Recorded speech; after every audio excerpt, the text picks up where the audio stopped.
Hello guys, I am Martina and I am a portrait artist based in Austria. In this video I'm going to show you a very cool commission, and I finished the commission in January 2025 and now it's finally the time to show it to you.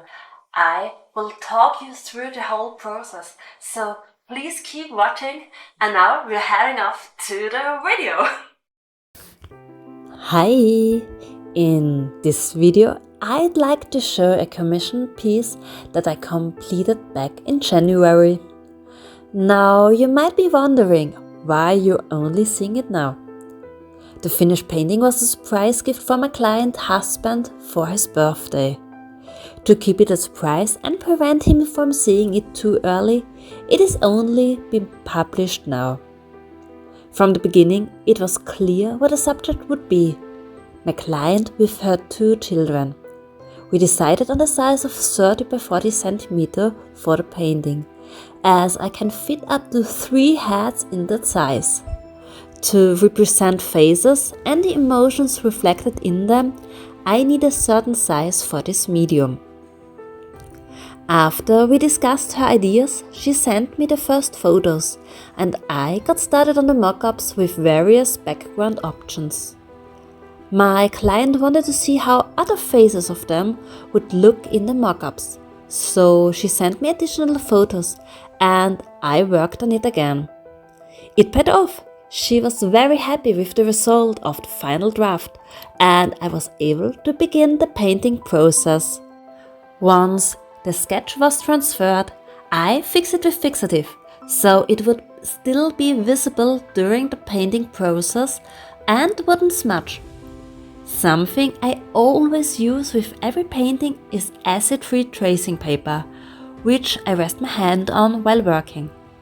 This is important because it prevents the oils from the skin from seeping into the paper and damaging the already completed pastel layers.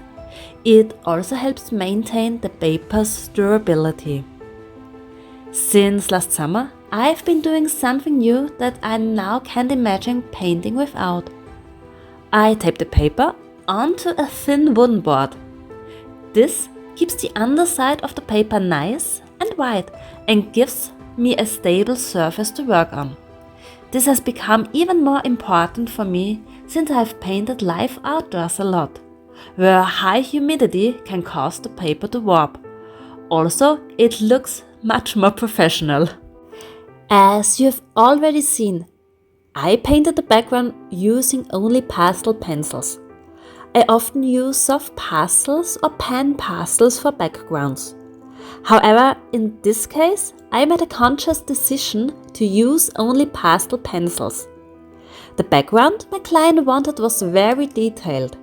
The risk with soft pastels is that dark pigments can accidentally end up on light areas and sink into the lower layers, which could hinder the desired outcome. For example, the clouds might not appear as vibrant.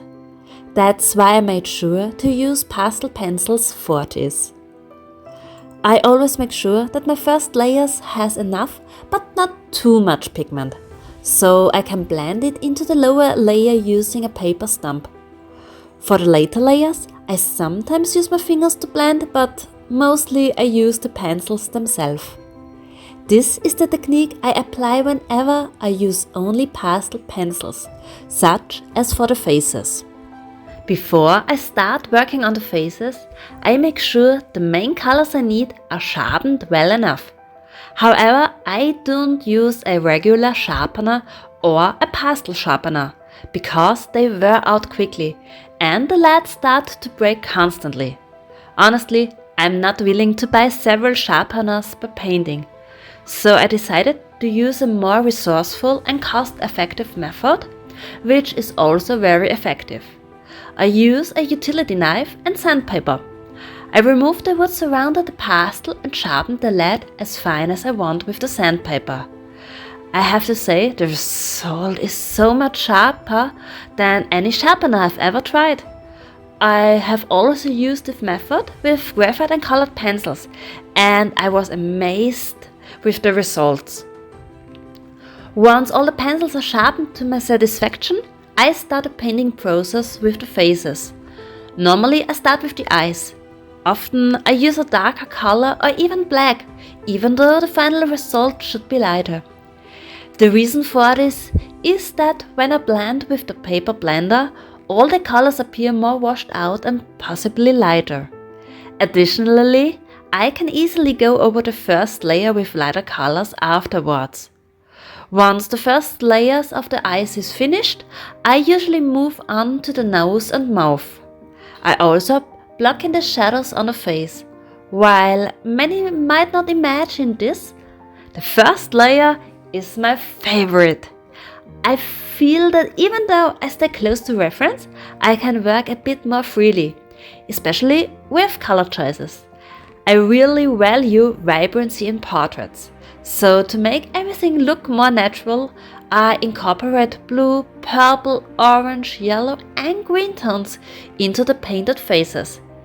These colors really pop in the first layer.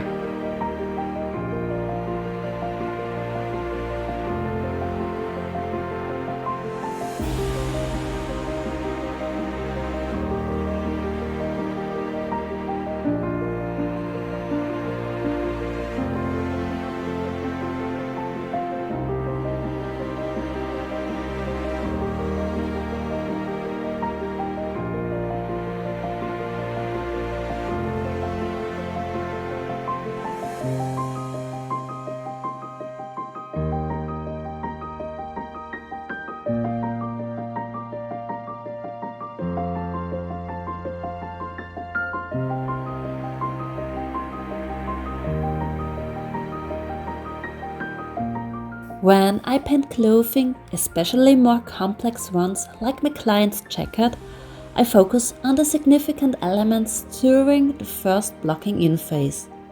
This means I paint the folds, light and shadows of the jacket, but avoid including details like the embroidery or fringing and simplify them.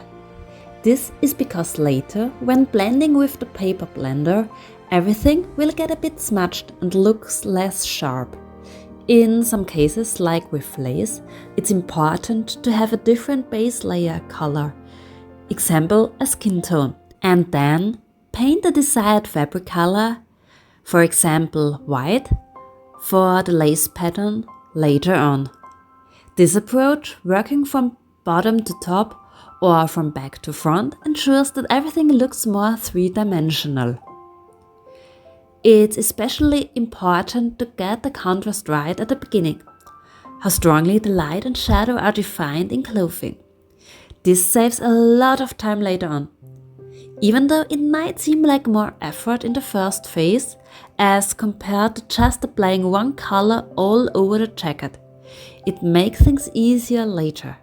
For example, if I only painted the jacket with a single blue pastel pencil, I would have to figure out where the light and the shadow go later on, which is more difficult for me than doing it from the start. Additionally, the bottom layer is already saturated with pastels, and it's possible that black might not appear dark enough or white not white enough because the pigments mixed with the ones already below. I hope this makes sense to you. If you have any more questions about my process, please leave a comment and I will get back to you as soon as possible. Please also remember that this is my process and it works for me. If you have a different process that works better for you, that's fantastic. Feel free to share your process in the comments below, so we can learn all from each other. So guys, I hope I was able to take you a little bit behind the scenes and maybe you learned something interesting.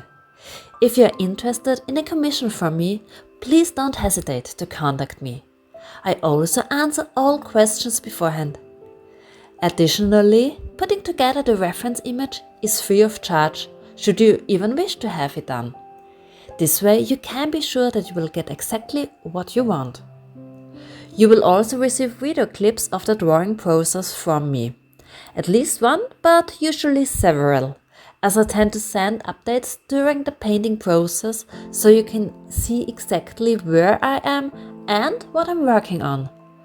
You will find more information in the info box down below.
And now I am finally finished with the portrait.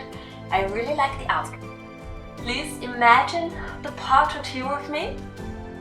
I was so fast in delivering the painting that I forgot to film the outro with the picture. So please bear with me, I'm sorry. But you can see here, and you have the whole footage of painting the portrait with me. I really love the painting and I think it's really fitting, and I met my customer and she is so lovely, and yeah, I'm so grateful for each commission I got, and yeah, I can't describe this feeling with words. I hope you enjoyed this video. If you do, please consider to like, share and subscribe, and I wish you all a very exciting day, night, evening, wherever and whenever you're watching this video. I wish you all the best and all of the love. Bye!